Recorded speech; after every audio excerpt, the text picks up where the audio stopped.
I feel like we need to take a real minute to talk about the music because it is so transportive. John Williams is one of the most extraordinary composers film has ever had. Yeah. I know that you mentioned music kind of being one of the things to really draw you into the Harry Potter films. Why do you love it so much? I think it's the moment we even see the Warner Brothers logo pop up at first. We hear, which I believe is Hedwig's theme. Yeah. It's that. It's the dun dun dun dun dun dun dun. It's just dope. And knowing that John Williams, put together incredible themes like Jaws, Star Wars, E.T., Jurassic Park, Home Alone. Like he's got bangers.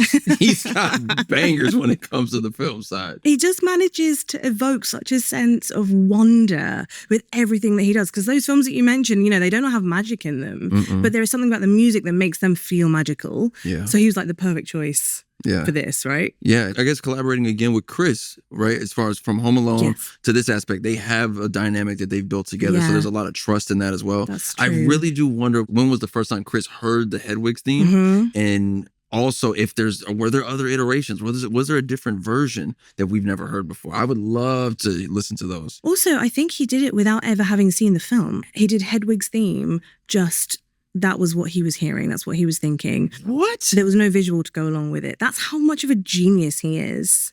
Exact word I was going to use. That is genius. Genius to be able to pull off. Wow. I know. And luckily, I sat down with one of the magic makers who brought the music of Harry Potter to life to learn more about the score. So this is orchestrator Conrad Pope. Now let's see what he had to say.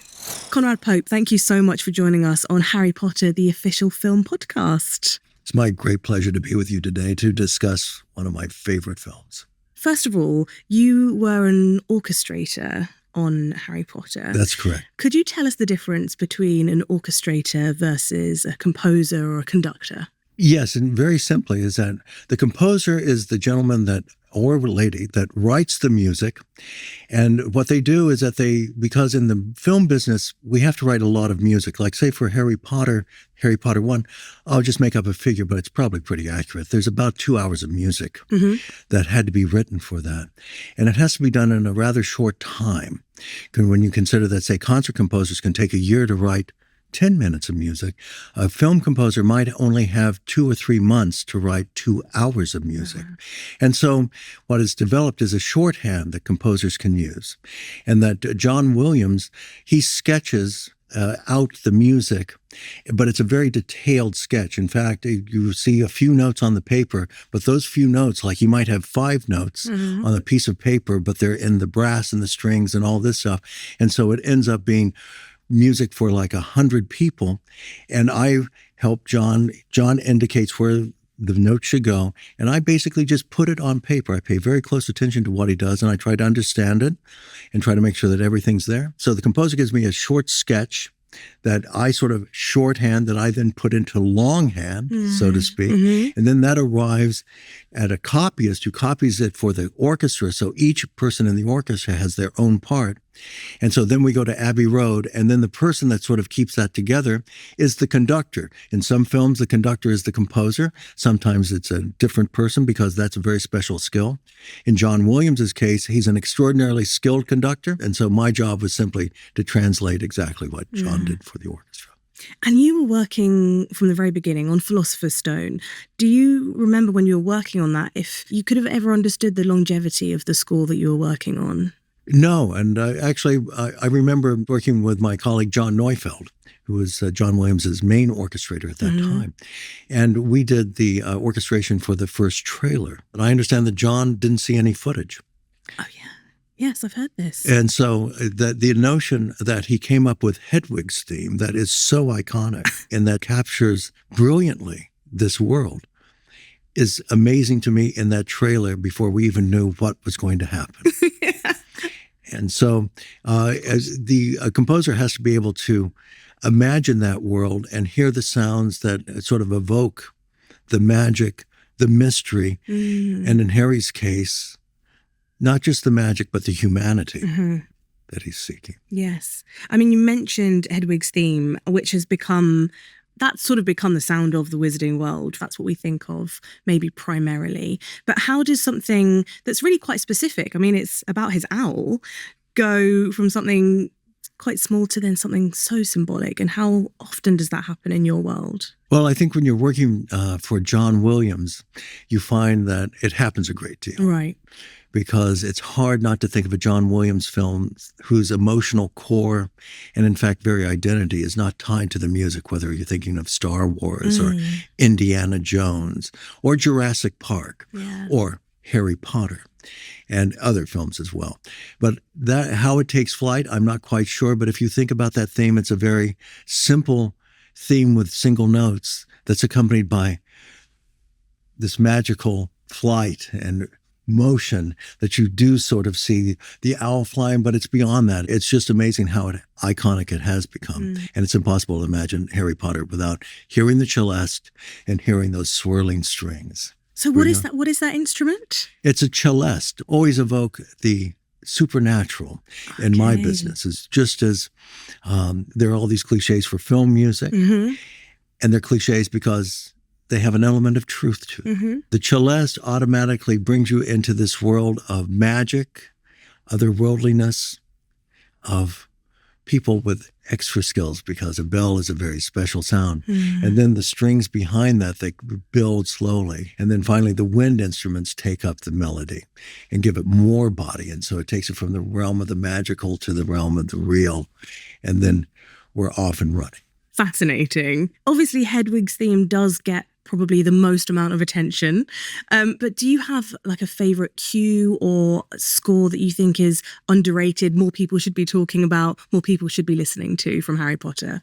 One of the last cues I got was one called Leaving Hogwarts, and it's the scene where Harry's having to go back to Muggle Land and back to that wonderful family he's from, as well as that New York apartment that's under the stairs that he has of about People will pay good money for that in New York, you're right. Yeah, I know.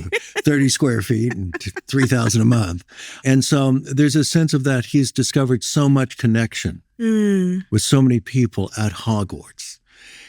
It's become a place, the family that he's never had. He doesn't even know his parents.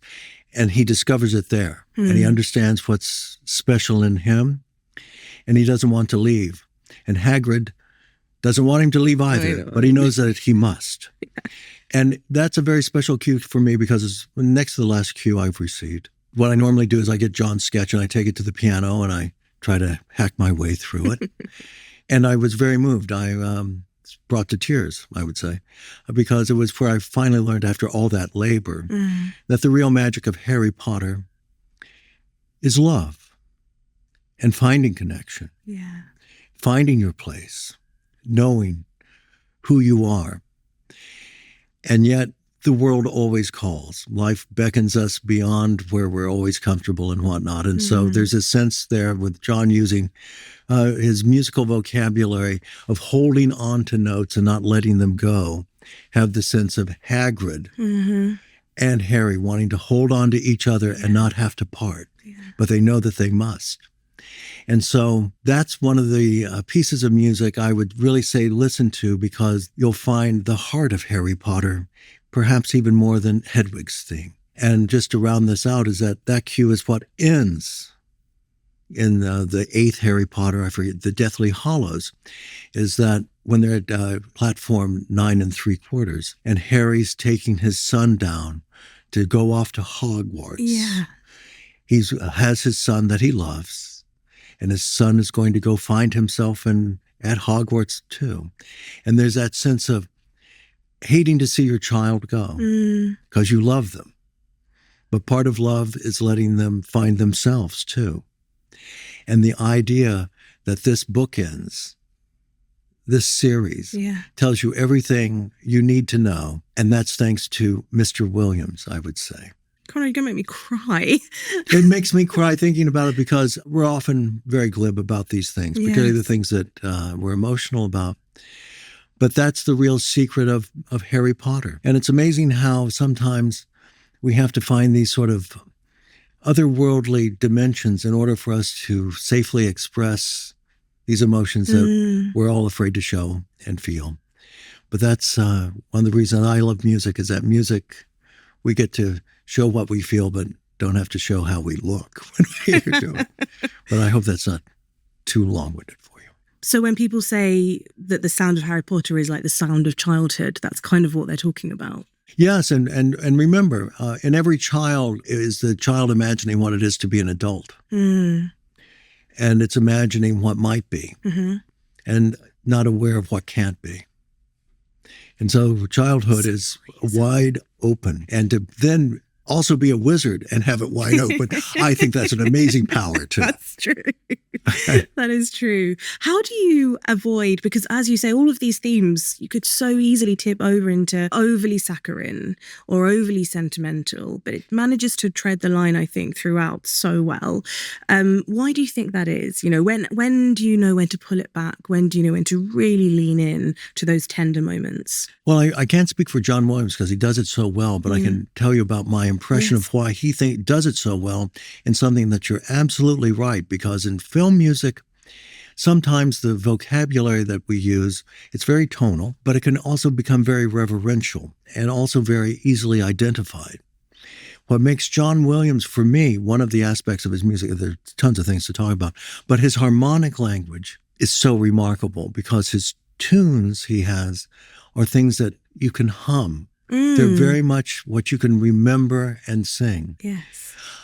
But the harmonic realization that underpins these is not just very simple tonal music like classical music. It seems classical, and it is, and it's very well composed. But the vocabulary is rich with the dissonances that we have in modern music, the ones that are sort of sweet and tonal. Not everything is always clear, that John happens to make the line of these very simple melodies go very long because of how they're underpinned with the harmonies and the other colors and the textures. And so he skirts being very sentimental because he doesn't do things directly. He knows to save that for this moment as opposed to every other. And that's why when it comes to these films, they're very careful about picking the composer to get the right solution.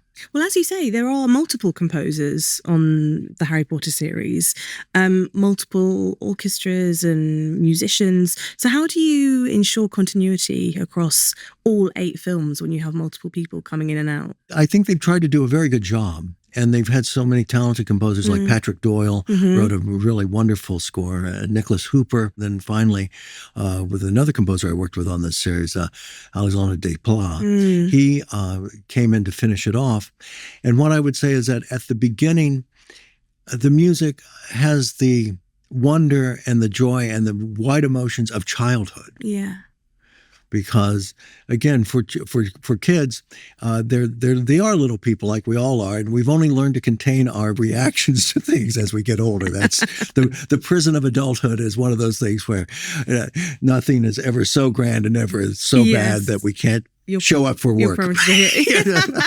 Yeah. Whereas when you're trying to invent your life, there are so many possibilities, and their childhood is so well represented from the first to Azkaban. With the magic gets crazier and everything starts getting darker and darker, just as it happens when you're going into adolescence, I suppose. And so I would say that the way of how the continuity is maintained in the films has to do with the character's journey. To be generous about it, because you're not going to need all the range necessarily that John brings to the opening, because you're setting up everything, go what it might be. Yeah. And by the time you get to Alexandre's last thing, it's the showdown. Yes.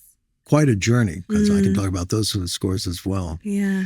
But with right now at the very first one, that's it's a remarkable musical universe. I'm so happy to be a part of and be an audience of. Same. Conrad, thank you so much for joining us. It's been such a pleasure to talk to you. Thank you. Feels strange to be going home, doesn't it? I'm not going home. Not really.